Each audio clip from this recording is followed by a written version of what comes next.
Place à présent à la revue de la presse de Bonferré et c'est avec Moustapha Abdrahman Zongouma. Moustapha, bonsoir. Bonsoir Aminata. Cette semaine, c'est le point de presse du procureur général de Niamey sur la tentative d'exfiltration de l'ancien président de la République, Mohamed Bazoum, qui fait la une des journaux, à commencer par le quotidien privé L'Enquêteur qui a titré à ce sujet « Révélation choc du procureur général de Niamey, les détails explosifs de l'évasion ratée de Bazoum ».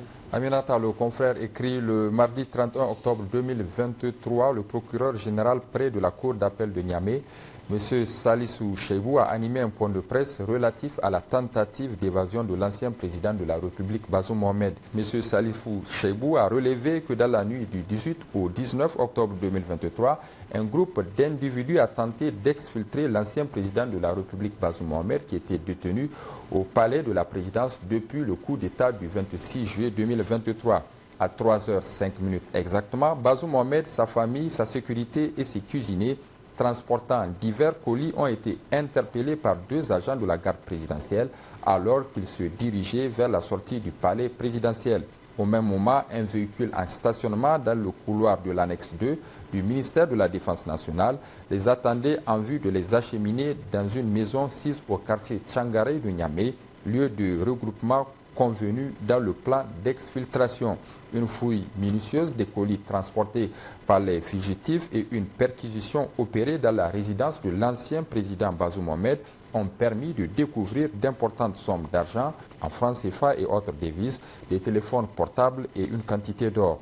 C'est un plan d'exfiltration d'une sophistication inouïe qui a été ainsi déjoué.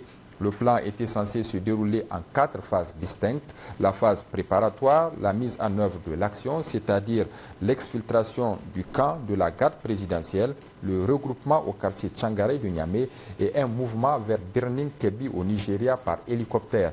Poursuivant sur le même dossier, le quotidien gouvernemental Le Sahel numéro 10618 du 1er novembre 2023 qui a titré à sa une point de presse du procureur général sur la tentative d'exfiltration avortée du président déchu Mohamed Bazoum. Le confrère nous apprend dans ses colonnes que s'agissant de la maison devant servir de point de ralliement sise au quartier Tchangare, elle a été identifiée comme étant la propriété de M. Ben Hamey, un ancien membre de la garde rapprochée de Bazoum Mohamed. Celui-ci a d'ailleurs opposé une résistance farouche à son interpellation. Il a ouvert le feu sur les éléments des forces de défense et de sécurité, blessant grièvement l'un d'entre eux. Une perquisition des lieux a permis de découvrir et de saisir un certain nombre d'effets, dont des armes à feu, un pistolet automatique et un fusil AK-47, des chargeurs et des munitions.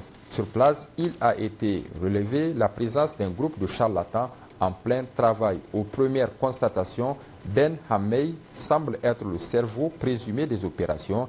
Il a d'ailleurs isolé son épouse du monde extérieur pour éviter toute fuite ou dénonciation. Pour les besoins de l'enquête, le procureur a affirmé que 23 personnes, des civils et militaires, ont été déjà interpellées. L'entourage de Bazoum Mohamed est dans le feu de la critique pour son agissement déstabilisateur. Le journal Niger Inter Hebdo n'hésite pas à les comparer au harki algérien. Le coup d'État intervenu au Niger contre Mohamed Bazoum est une irruption de l'armée qui a mis un terme à un processus démocratique en marche. À la suite de ces événements du 26 juillet 2023, il y a eu une autre irruption, celle de la France. L'Hexagone, qui met en marche sa politique de management des coups d'État en Afrique, a développé une stratégie et une ruse qui a consisté à dire que le président Bazoum n'a encore pas signé sa démission. Signer sa démission, voilà le nouveau vocable qui fait son apparition dans la stratégie française. En fait, cette ruse de la France, c'est pour contrecarrer la concrétisation du coup d'État intervenu au Niger, qui, en réalité, est aussi un putsch contre la présence française au Niger. Dans la dynamique, la France fait montre d'une campagne publicitaire autour de Bazoum Mohamed pour, en réalité, le piéger, lui et son entourage. Il refuse de signer sa démission. Il a été pris en otage parce qu'il mène courageusement des réformes prises dans le jeu. L'entourage de Bazoum, éparpillé aux 4 coins du monde, se trouve aujourd'hui à travailler sans le savoir, non pas pour la réhabilitation de Bazoum dans ses fonctions, mais plutôt pour que la France revienne au Niger. Des personnalités comme Oumoudou Mahamadou, Assoumi Massaoudou, Ibrahim Yakoubou, Aïchatou Kane sont sans doute conscients du piège qui se referme sur eux et pourraient peut-être quêter avec angoisse la sortie de ce traquenard ou bien opter pour un choix suicidaire qui les confinerait dans la même situation que les harkis algériens. Le journal qui rappelle que les harkis, ce sont ces Algériens qui se sont rangés aux côtés de la France pour combattre leurs propres frères algériens.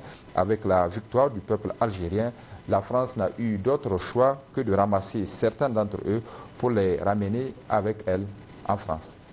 Le journal L'actualité va un peu plus loin dans les critiques à l'égard des dignitaires de l'ancien régime, menaces d'agression armée contre le pays. Les exilés roses dans une dynamique de création de milices armées. Ils sont nombreux, les Tareïs, à réussir à s'enfuir pour l'étranger à partir d'où ils continuent de manœuvrer pour voir le déluge s'abattre sur notre pays, sachant qu'ils ne pourront pas y revenir de sitôt au regard de la gravité des actes antipatriotiques qu'ils ont posés, écrit le journal L'Actualité, refuse actuellement encore d'admettre que la page du régime du PNDS Tareya, Renaissance Acte 3, est déchirée par l'écrasante majorité du peuple. La seule option donc, c'est de continuer à chercher à monter des plans de déstabilisation du pays qui leur a tout donné parce que tout simplement le pouvoir leur a été arraché par l'armée à cause de leur désastreuse gestion de l'État durant les 13 dernières années. L'on a entendu par exemple Rissa Agboula annoncer la création d'un mouvement armé insurrectionnel pour s'en prendre à notre pays. Nul besoin d'évoquer le scénario d'attaque armée inéluctable de la CEDEAO, ressassé comme un perroquet sur les médias occidentaux par le boutefeu Assoumi Massaoudou, qui se permet même de donner des détails des préparatifs de l'intervention chirurgicale. Les 4 chefs d'État belliqueux de la CEDEAO n'ont pas osé franchir le pas. Il y a quelques jours, on a appris la démobilisation des troupes par certains pays membres de cette institution sous-régionale.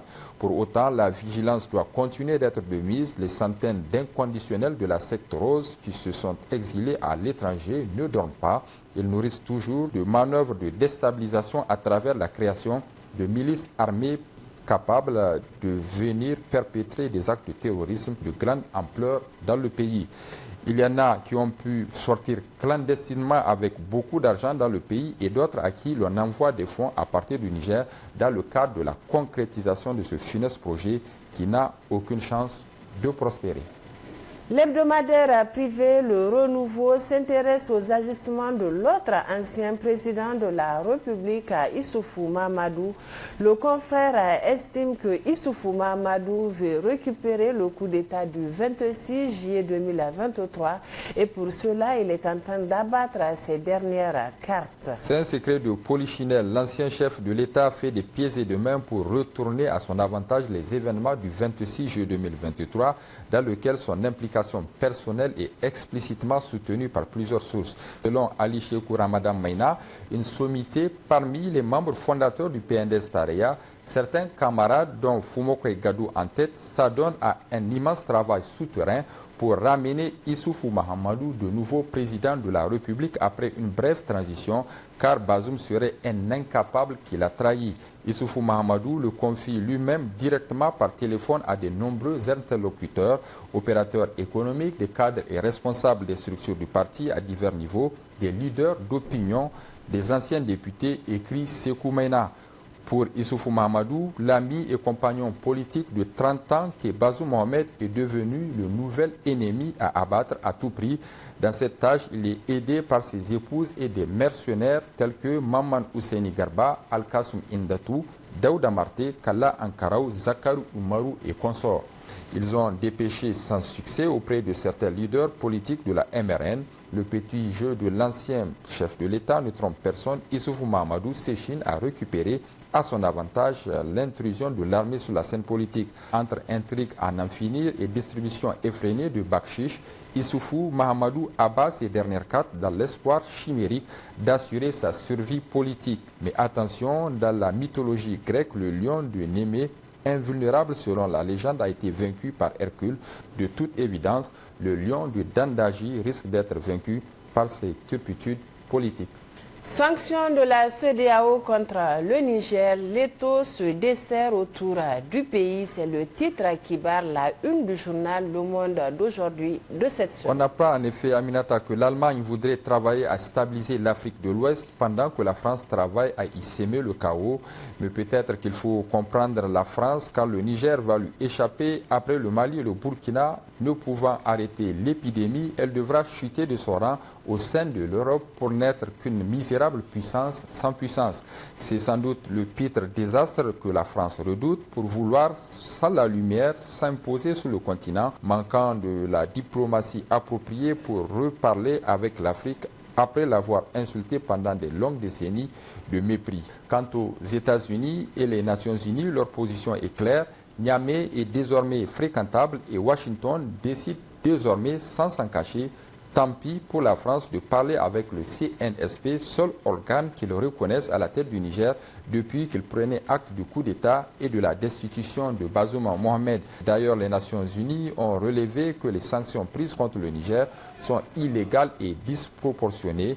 L'on se demande alors pourquoi la CEDEAO s'entête à forcer à fonctionner avec ce qui est illégal, sachant en plus que ces choix n'ont pas le soutien de la communauté internationale. Et puis, Aminata, avant de nous quitter, voyons ensemble ces autres titres de journaux parus cette semaine. Le titre du journal Le Canard en furie, numéro 351 du 30 octobre 2023. Des milliards de marchés publics à des coûts exagérés, des preuves irréfutables que Bazoum a partagé l'argent du pays avec ses parents. Le titre du journal L'Éclosion numéro 253 du 31 octobre 2023. 100 jours de la transition militaire, le peuple nigérien relève le défi de la résilience. Le CNSP reste droit dans ses bottes. Le journal Le Visionnaire numéro 523 du 30 octobre 2023. Transition militaire au Niger, les Nigériens attendent de grandes décisions. Et puis enfin la une du bimensuel nigérien de sport et de la culture Match numéro 109 du 30 octobre 2023. Football et transition militaire, un mariage souvent réussi.